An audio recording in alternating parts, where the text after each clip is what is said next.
Hi, my name is Leah, and in this video I'm going to teach you how to turn this dress into this dress with the magical art of sewing.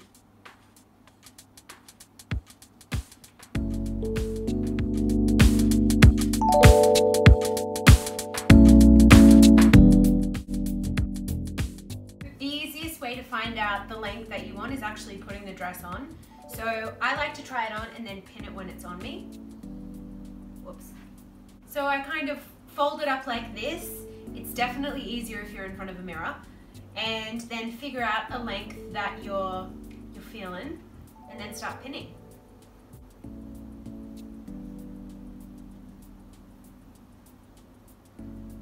I don't want to pin my butt. Or do I? Now that you kind of roughly know where you want to chop your hem, I find it easier to lay it on a table, or if you're like me, the floor. Just chalk a little bit of a mark so you know where you need to measure. I would probably find an edge like this, and give it a little bit of chalk, and then you flip it inside out, smooth it out, and then measure. So that's 29 centimeters. I'm probably going to want to leave 2 centimeters for the hem. 29, take 2, and then I draw a little line at 2. And I just keep on going across. Cool. I kind of know where I'm going now. Alright, so I now give you permission to cut. Take a big deep breath. Try not to hold your breath, which I always seem to do when I'm doing this. Just breathe, relax. You can do it.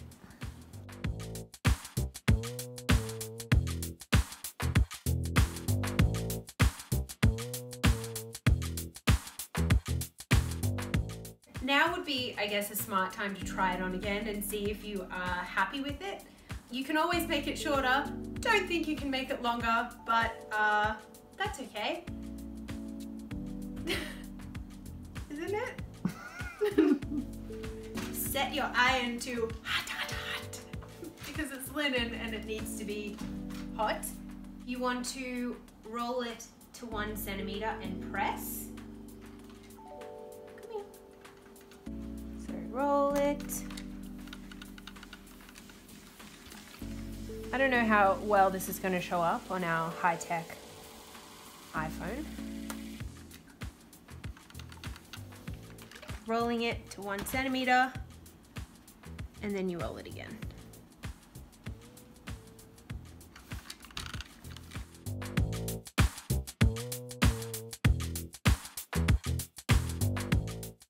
I like to sew just on the edge of the fold so that you know you're going to catch everything. Oh yeah, baby! Love that sound. You're doing it, Peter. I hope I'm not like breaking all the sewing rules and that people at home are just shaking their heads like, she has a degree in what? In being a fool. Going over that bit's always scary. Alright, so once you're happy with your sewing, this is where you just give it another press to settle the stitches. I've never really understood that term. It makes me feel like I'm doing some kind of nice favor to them. So, shh, calm down. Settle down, babies. It's okay. It does make everything look better though, I swear. I feel like a 1950s housewife. She's done it. Beautiful. All right. Next, the frill.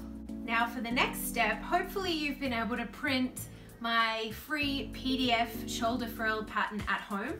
So then all you have to do is tape the 3 pieces together and measure this straight line, and you want it to be 66 centimeters. So that's how you're going to be able to tell if it's printed to scale. I don't know anything else about how to print this any other way. It seemed to work when I did it. So if you have any problems, I literally can't help you because I don't know how to fix them. But you're smart, I believe in you, I'm sure you're gonna figure it out. So it's taped together, and then this bit is 66 on the noggin, and then you just cut it out.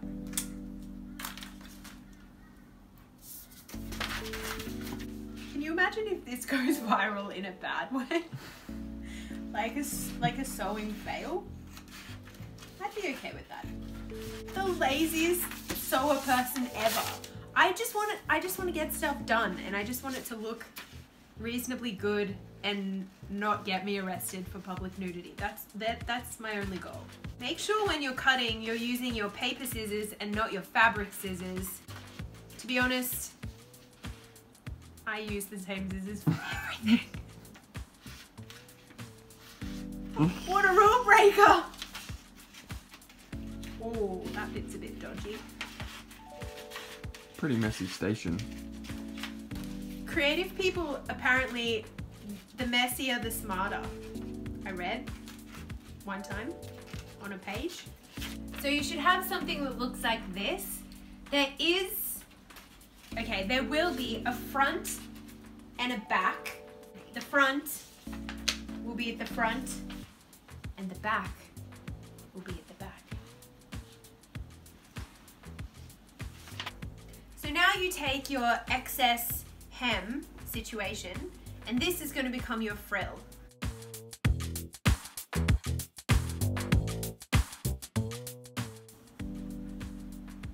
My pins. Oh, thank you. Okay, I can't believe that worked.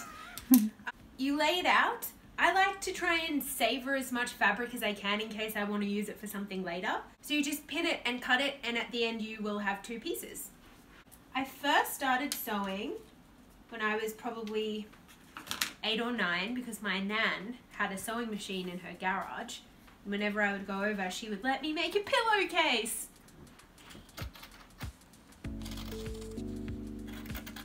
It should be obvious, but just to save yourself any trouble, it can be nice to mark a little bit of chalk on the bit that's your back, for example, so that you don't get confused. Oh, that's so yellow. Oh wow, it went right through. Okay, so now I know.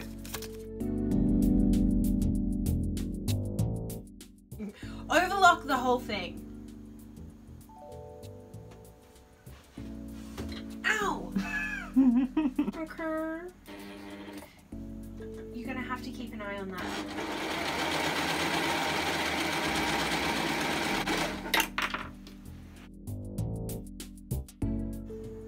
Trim off all the little excess bits and then give them a press. In life, they tell you not to settle, unless it's settling the stitches. Don't pity laugh me. Alright.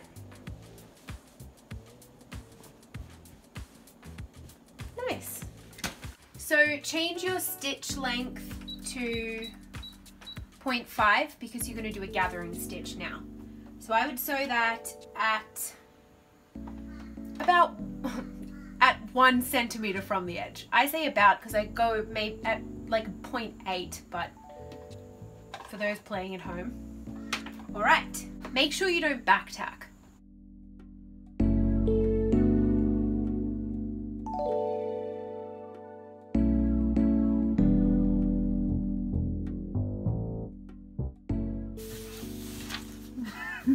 So now that you have these two pieces gathered and a clean workspace, this is where you can decide how frilly you want your frills to be. So just grab one of the threads and then you kind of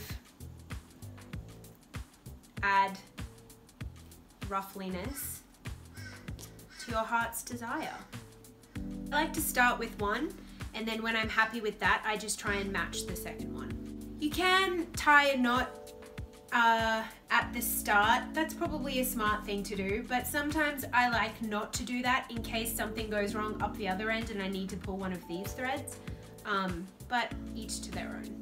You can sew 2 rows of gathering stitches because then you have a backup if one of them breaks, but I live on the edge, so I just sew one. and hope to God that it doesn't break. Because if it does, I'm going to be pissed. So once you've gathered them to an amount that you like, it's good to just put them next to each other and make sure that they are the same length. So this one needs a bit more. So for this next bit, it really helps if you have a dress form, but otherwise you might be able to convince somebody in your close proximity to put it on for you. Look at that gorgeous hem. Which bit was the back? The bit with the yellow cross. That's right. I like having this little thread from the overlock on the outside so that you can see it, because I think it's a nice little detail, but you can just play around with how yours has turned out.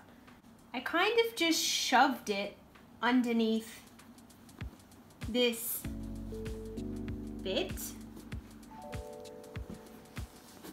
like so.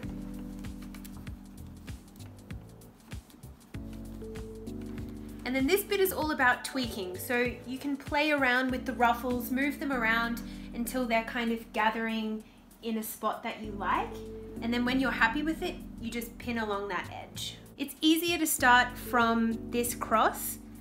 I don't really know why.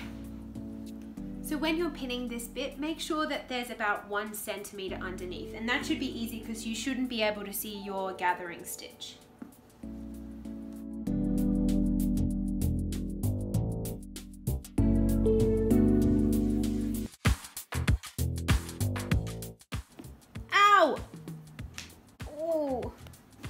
If you don't bleed on your garment, did you really make it at all?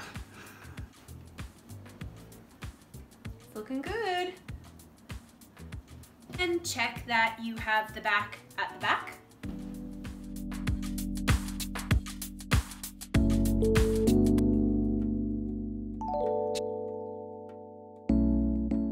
The last thing to do is just check that you're happy with the distribution of the ruffles and make sure that these two parts are even. So it should look like this. So make sure that you back tack at the start and the finish. And you want to just stitch a couple of mils from the edge so that you're definitely catching the ruffle.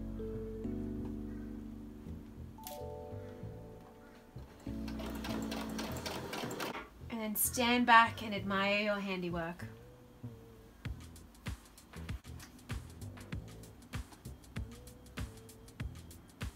Trim any little excess thread so you don't look like some kind of amateur.